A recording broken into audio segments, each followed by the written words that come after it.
My name is Nikki Mozo, and I live in Hawaii. I've been living in Hawaii for 26 years. And I came there when I was 18 years old.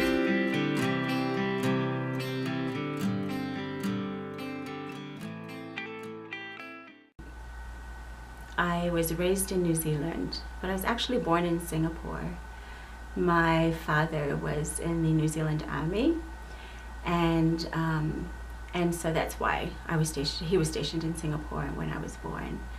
My mother is from England, and her father died when she was 3 years old, and her mother remarried and they left England and settled in New Zealand. And when she was 20 years old, she met and married my father. They divorced when I was a year old. And my father was still in Singapore and my mother came back to New Zealand. And so it was my brother and I, and my mother was a single mom in the early 70s. And I know that that was difficult for her. She ended up marrying a man when I was 5. And they had 3 children together.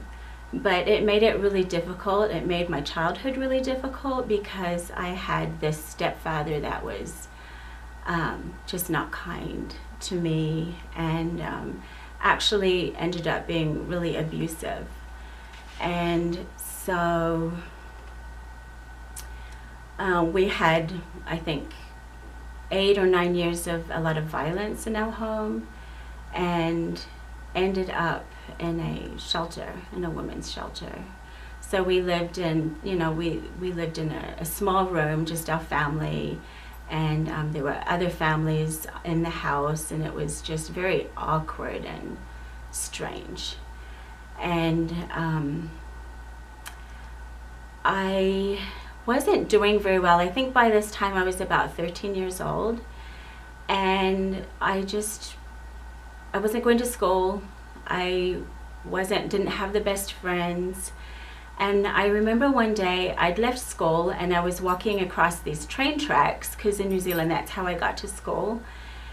And I felt a very clear impression. I don't know if it was Heavenly Father or my ancestors, but I heard almost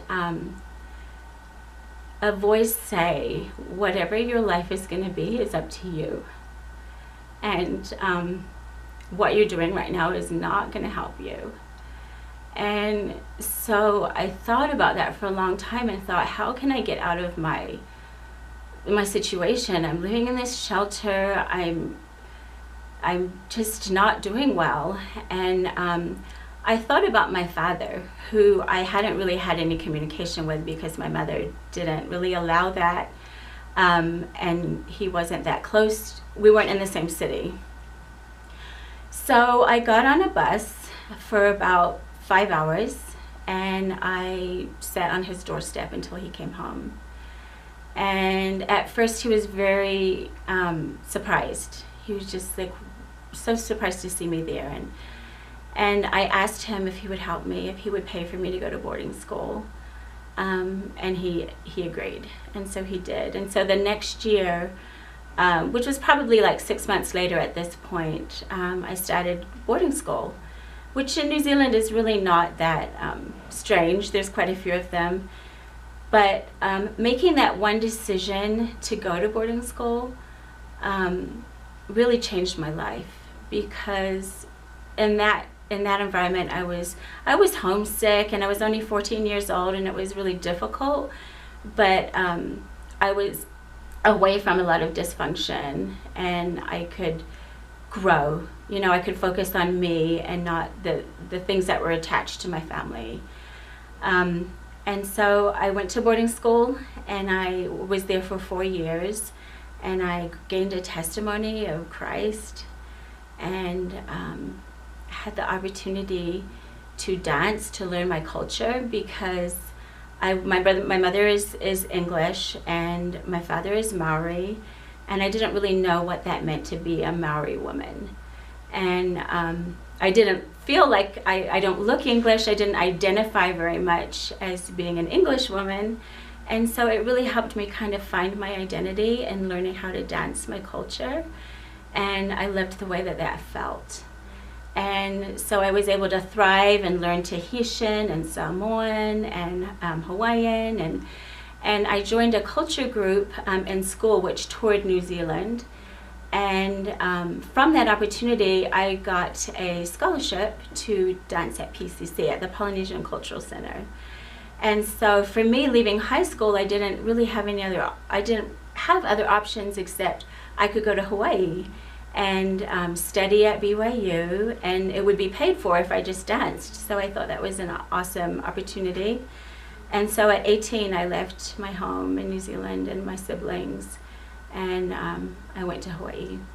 And I had fun. I really enjoyed dancing, and I met my husband. You know, he worked at the Polynesian Cultural Center, and he was in a couple of my classes, and so that's how we met. And we started our lives together. We had 4 children, and he started a business, and I graduated from college, and we, you know, moved to different states, and we just, like many families, you know, we just kind of worked and had children and had goals and dreams. And we lived on the East Coast, where he was getting more photography experience because he was a photographer. And then he said that, you know, we needed to go back to Hawaii and settle there and start our life. And he did, and he started his business. And because he needed to start his business, I needed to work full time to make the money so that he could put, you know, money into his business. And so I worked full time for a while, and he started his business. And I remember we had 2 children, and we prayed about whether or not we should have more. And we felt very strongly that we had, you know, another child to have. And so at that point, I quit my job so that I could be a mom. And that was kind of a leap of faith for me, because all of my salary was paying out bills. But I just felt so strongly that Heavenly Father would bless us in this goal that we had to have another one, and He really did. When I was free to be home with my children, He was able to focus on building His business, and that's what happened. It really, really built up, and he got really good at what he was doing and really well respected for it. And he loved the ocean. He was a surfer, but he was a surf photographer as well. So he was always in the ocean. And shooting in the ocean, you have to hold your camera and tread water. And he was getting shots like inside of the big waves. And one day in February of 2005, he was shooting the waves, and I guess it just picked him up and threw him on the reef and knocked him out. And nobody really saw it happen, and so he drowned. And at that time, our children, my son had just turned 12. And I had 3 girls that were 9, 7, and 2, almost 3. So they were really little. And we had just moved to a new community. And it's really interesting because he had told me that he had premonitions, that he was going to die young. And I wasn't really sure exactly what that meant, but it was really just a month or 2 later that he actually died. But he had set up a lot of things for us, which kind of just helped me realize that he knew that he was going to die. And one of those things, which we actually didn't find till a year later, was a note that said, if I die, it's fine. It said, I've lived a good life. The ocean has given me so much. The day will come that it will take and I will give. He said, I love you all. I'll always watch over you. And so I was mad at him for thinking that it was fine. But I mean, I think that his perspective was so much more eternal and eternal and spiritual, in the sense that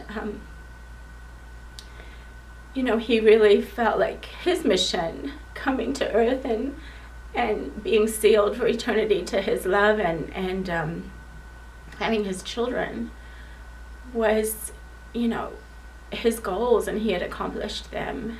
And he wasn't by any means putting himself in danger on purpose or anything like that, but just living his life the way that he was passionate about his job and creating images so that other people could see how beautiful the ocean is and how amazing these waves are. And he just wanted to share that, and in doing that, he just knocked his head and drowned. So for the past 11 years, I've been raising my children. And wow, it's been beautiful and difficult. We've learned so much. I think we've grown so close, but it's been so hard. The kids have grieved. I've grieved.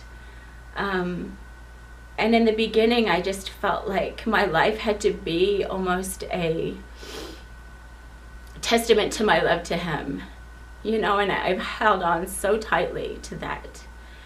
And just recently, in this last year or so, I have felt his encouragement to let go of him a little, and I've always felt his approval of what I'm doing. I've always felt him say, like, I'm so grateful, I'm so proud of you. But it's different now, because it's like, I know you love me, and I want you to have joy. I want you to find joy in your own life that you still have. I'm 45 years old now. I was 34 when he passed away. And there's something here for me to do. And so I'm finding what that is. Since he passed away, I went back to school and got a master's degree in social work. And so for the past 2 years, I've been working in a nonprofit as a social worker with other families that have loss and grief in their life. And so that's been really rewarding for me to be able to relate to a lot of the families that I work with and help them kind of through their process. I've also been just really spending time with my children. One of the things that was a dream of mine was to travel with them. And because I live in New Zealand, I felt like it was time to go back and visit my family. And so I told my children a few years ago that we were going to go to New Zealand, and they said, well, we always go to New Zealand, and New Zealand is really close to Bali, and we love to surf, so can we go there? And I agreed, well, yeah, that shouldn't be too bad. We can go to Bali. And then my other daughter said, like, oh, I heard Thailand is amazing. We need to go there. And so I agreed. And my middle daughter was reading a book about a teenager that was working in Africa with an orphanage. And she just said, like, I'd really like to go there. And I'd always had a dream to take my children on a service trip to volunteer and to really see these situations. And so I started researching the possibility, and I found out once you sort of pay to go halfway across the world anyway, it's really not that much more to just go around the world. And so we planned out a trip to visit about 14 countries. We found orphanages and schools that we wanted to serve, and we kind of organized those things ahead of time, got all of our shots, and I just told them we're taking one backpack each. That's it.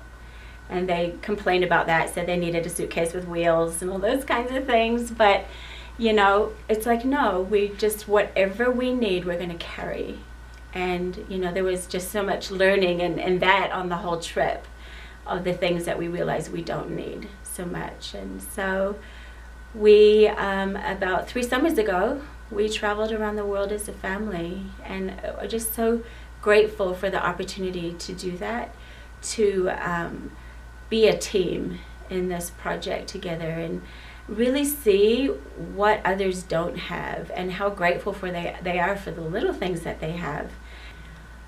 You know, when I was about 8 years old, and probably even before that, but I remember really feeling Heavenly Father's love. And it was interesting because I didn't have my biological father in my life, and I grieved for him my whole life, and he's actually still alive. But I kind of feel like I missed out. I missed out on having him and the benefit of his counsel and his love in my life. And that's been really hard for me. Which is interesting because how can you know, a lot of people think, how can you grieve for something you've never really had? And because my 2-year-old was only 2, well, she was only 2 when her dad died, a lot of people assume that. But you can grieve for something that you wish you had, or that you should have. And that grief is very real. And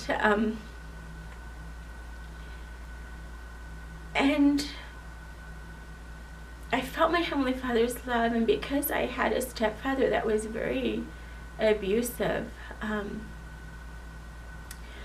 just knew Heavenly Father loved me.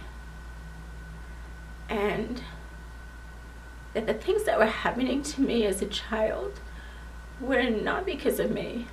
And it's been such a gift in my life because I've learned that other people can choose to hurt you and mistreat you, but that's on them. But it did take me some years to really let go of it all. Like, I thought that I'd let go of it, but then when I got married and a lot of, you know, intimate moments that had been tainted, and it came up again, you know. So I did have to really, really process that again and really understand that if a person that hurts me doesn't fix it for themselves, they'll be accountable, and that my Savior will take care of it, and that I can let that go. And I think just having that foundation, even in my grief, I knew that Heavenly Father hadn't abandoned me. But there was a time when I was kind of mad at him, and it wasn't the first year or even the second, but in the 3rd year, I mean, my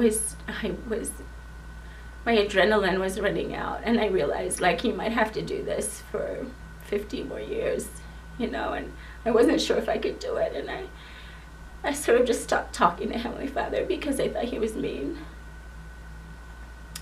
And I learned really quickly that didn't work for me. And I'm grateful that I learned that, because I was able to go back to doing what I know does work. And so what works for me is just allowing myself to feel his love and all of my imperfections. Like, you know, raising teenagers alone was rough, and they make mistakes, and I made mistakes as their parent. But just forgiving myself and allowing myself to move forward in all of our imperfection, and knowing that Heavenly Father understands. He's so much more loving and kind than we sometimes allow ourselves to believe. You know, that, well, if I don't do this or I do it this way, it's, you know, am I going to make it? And it's like, we're going to make it, because he loves us and he gets it. And so just allowing that, you know, that in my life, allowing myself to be imperfect has helped me, because then it lets me embrace things. And, you know, one of those things has been, because like I said in the beginning, I don't have family. My husband has a small family and a great family, but I never really had sisters, you know, with me on my journey. So So I found sisters along my way, and that was just in the form of beautiful friends that have become such a huge support system to me. Their love and support and guidance and counsel, and mostly love, has really helped me get through this process. I really think the way that I've gotten through this is to allow people in my life to serve me in the way that they want to, you know, and however naturally that was for them, but just to let them love me and serve me. I've had the support of sisters that have just helped me get through, and it's eternal, and that will help me till the day I die.